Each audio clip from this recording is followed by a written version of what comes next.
Hello everyone! Today I've got a little time-lapse video for you. I recorded my painting process during the creation of the illustration that you can see on the right side. It is a gouache painting of an Orlings creature from the Wormworld saga, and this painting is a recreation of a digital painting that I did in 2015 for a collector's card that was a reward in my last Kickstarter campaign. And as you can see, I left out the Orlings puppy in the foreground and concentrated on the adult Orlings.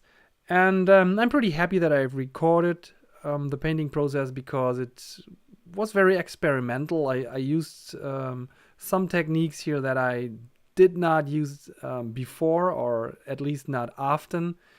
And it's very helpful for me to watch recordings like this to see what I did and what worked and what did not work as I expected.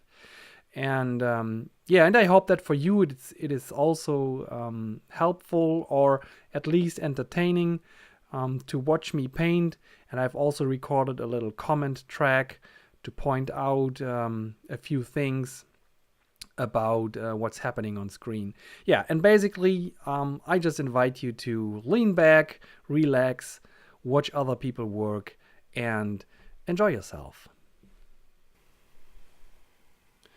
All right, here's the blank page, and I'm starting with my artwork by tracing over my original digital painting. I'm using charcoal paper beneath the print, and to transfer the drawing onto my watercolor paper. And you can see me here tracing pretty loosely only the most important shapes that are in the composition. So it's mostly the fur markings of the Orlings, but also, of course, the outline, the silhouette of the creature itself. The smaller shapes, like in the background, I left them out of this outline because it's going to be pretty easy to improvise them.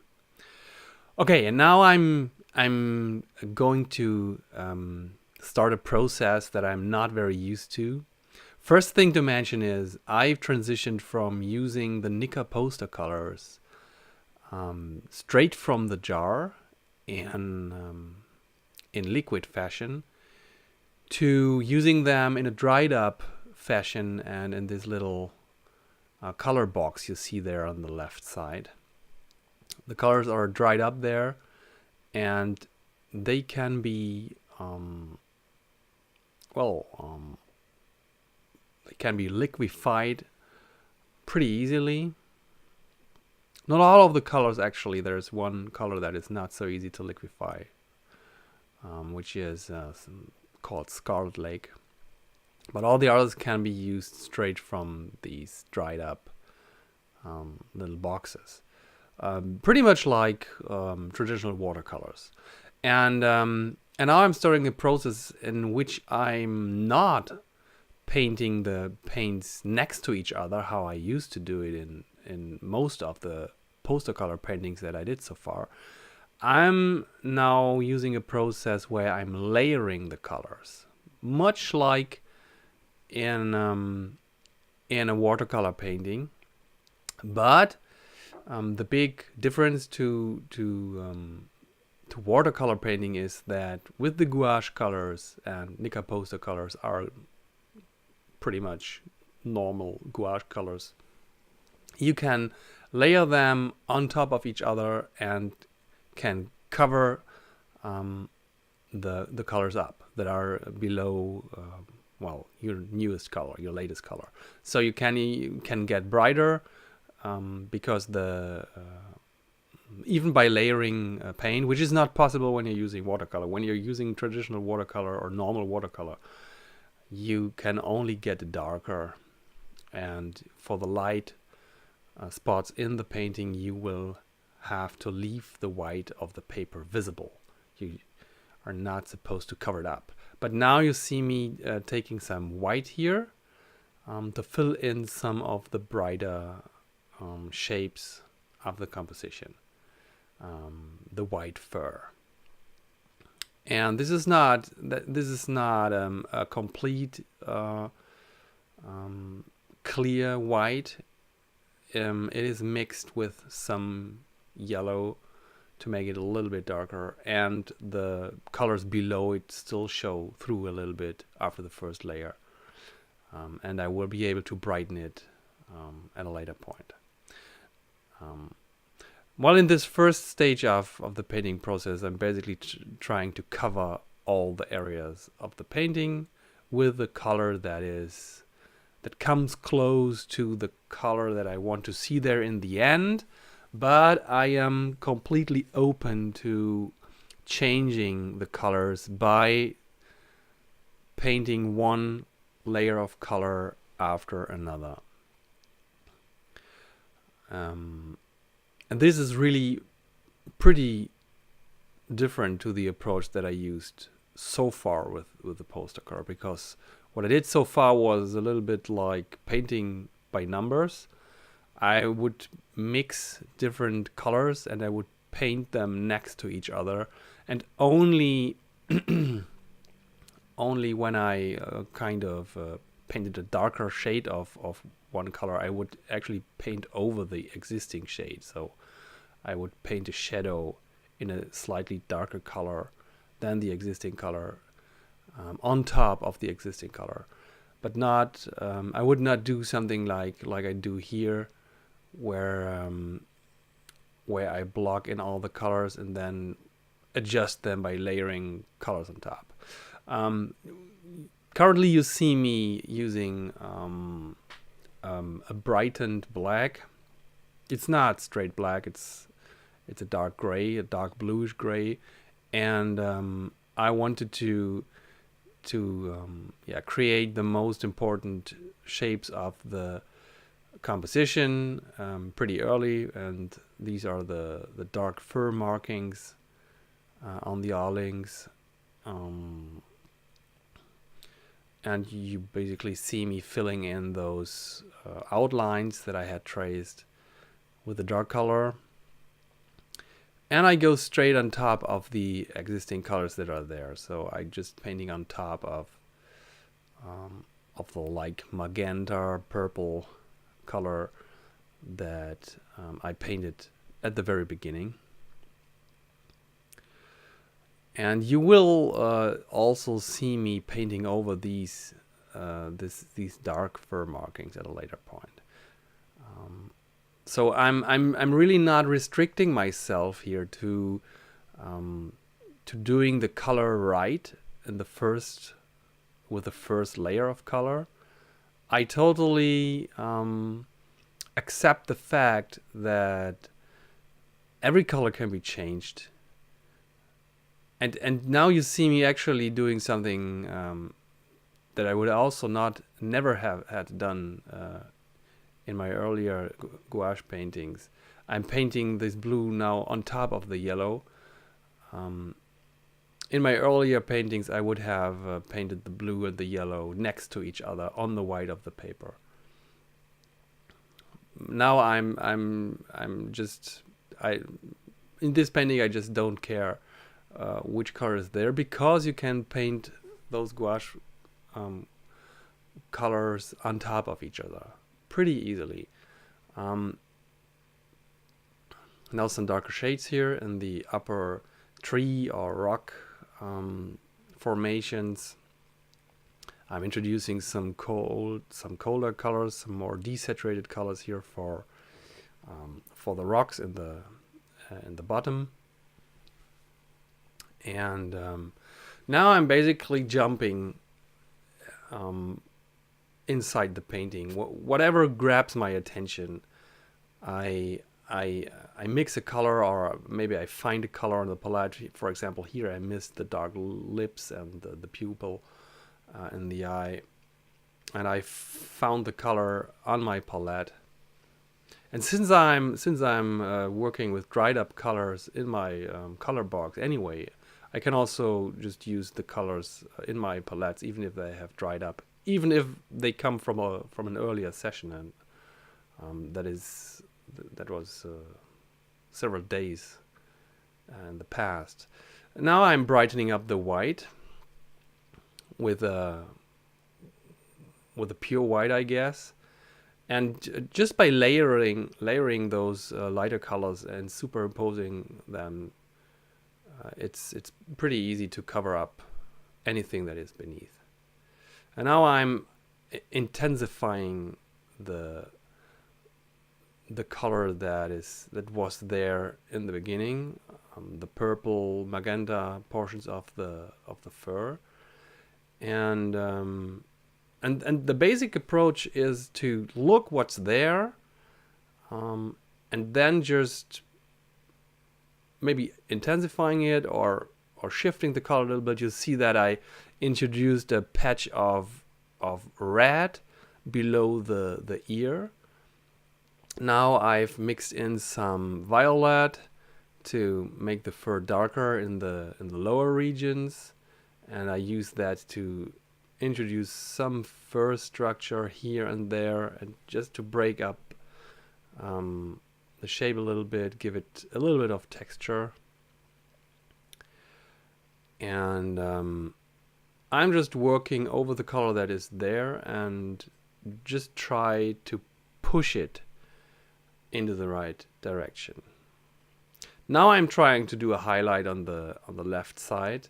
You can see that as long as the color is wet, it works. But as soon as the color dries up, it's not really bright enough to qualify for a real highlight. This is something that I still struggle with doing highlights, because you just can't get bright as easy as in Photoshop. I mean, you can't get bright with gouache colors on paper as easy as in Photoshop. In Photoshop, you can always pick a lighter color and just paint a highlight here and there. In gouache, you kind of have to accept the limits of the paints, and you have to be aware of your brightest color.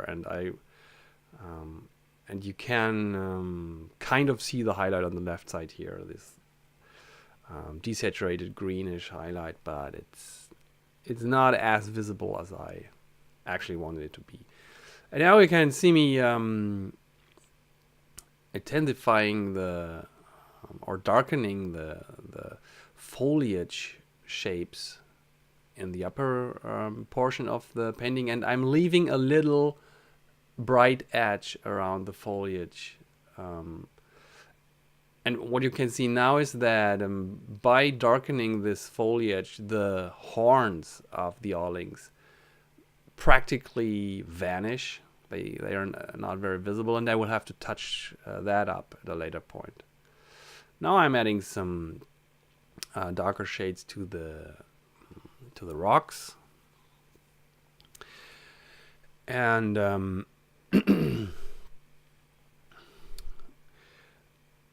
and now it's the point where I realized that I need some more texture in the horns to make them visible again. So I'm adding some rifts, some crannies into, and even some highlights. They look way too bright when they are wet, but as soon as they dry up, it works better. And now, I remember that at some point, we are not quite there yet. Some more variations, some more color variations in the fur part.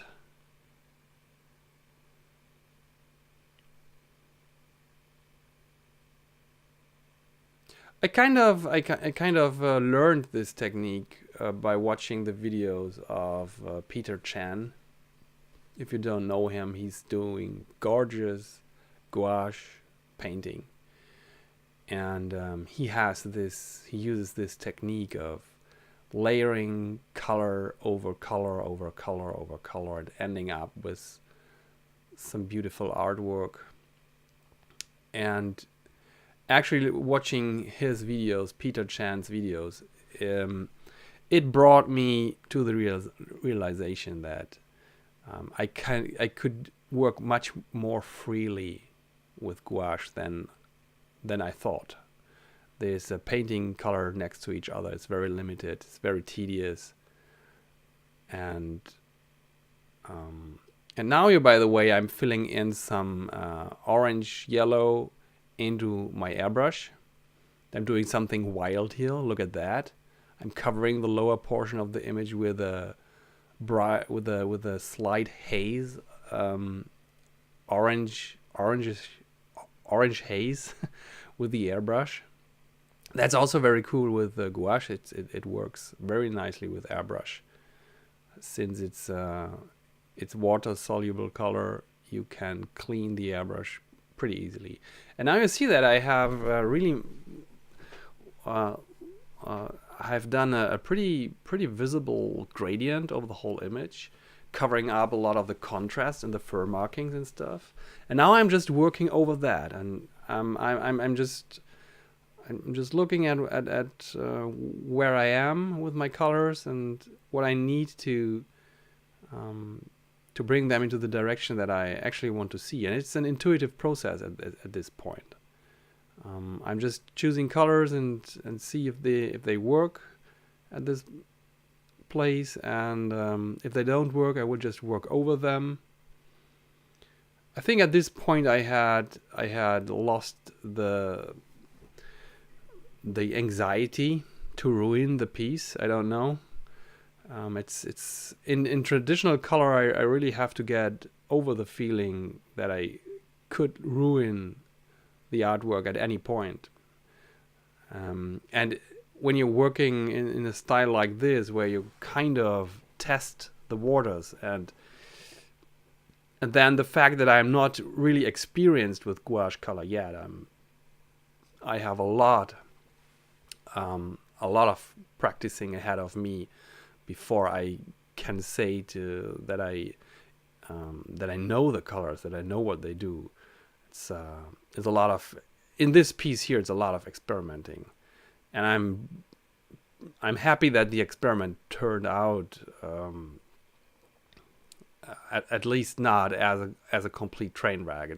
I think that the final image actually looks pretty nice, but there were points where I asked myself if it's going to work. See, when I'm now here, I'm intensifying some of the magenta tones in the fur again. I'm working over the orange gradient that I created, and you can see how now in some places the magenta portions of the fur even get darker than the fur markings, the black fur markings. So now I have to overwork them. But I'm not just darkening them here, as you will see. You can see that I mixed in quite a bit of blue. Just look at the color in the palette on the left side that I'm painting with. It's pretty blue. And in the final image, you will notice that there's a very visible blue patch in the dark fur markings, pretty much at the point where I'm right now with my brush. And I think that any moment now I will just pick some very saturated blue color and just paint in that patch. Yeah, there we go. Unfortunately, I think I'm on a different. I'm picking this color from a different palette, which is off camera. But on the result, we will see. Yeah, here you can see it. That I picked some pretty straight, like ultramarine blue from the palette, and I'm working over all the fur markings. And I was really, just like the red patch below the ear, I'm deliberately going for an intense blue patch here, which has a pretty strong contrast which creates a strong contrast to the orange that I created with the airbrush. So we have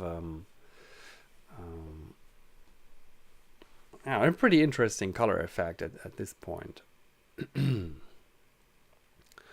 And of course, what will bring the picture forward now is the final part, so to say, where I use straight black to intensify the contrasts in the black fur markings. So this really makes, this is always the most fun part, actually, to go to the darkest colors and push the contrast in the piece. Although here I have to be very careful that I don't overdo it. I have to stop with black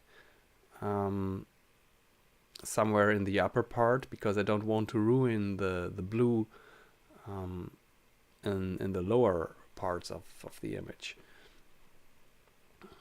And now some white highlights, I guess. Yeah, a white highlight in the eye. Yeah.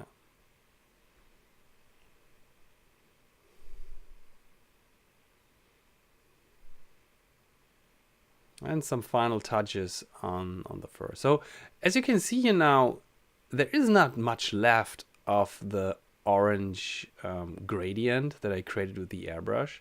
I'm mostly covering it up, but I think it was important on the way to that end result.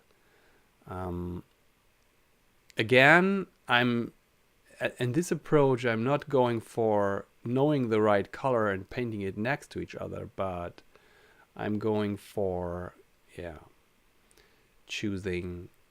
making choices on my way. So this is the final result. I hope you can get something out of my comment that I'm doing here after the fact. I'm doing it while I'm watching the video.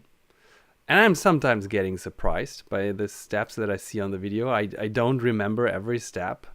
The original duration of this painting process was about 1 hour and 45 minutes, and we condensed to 20 minutes here.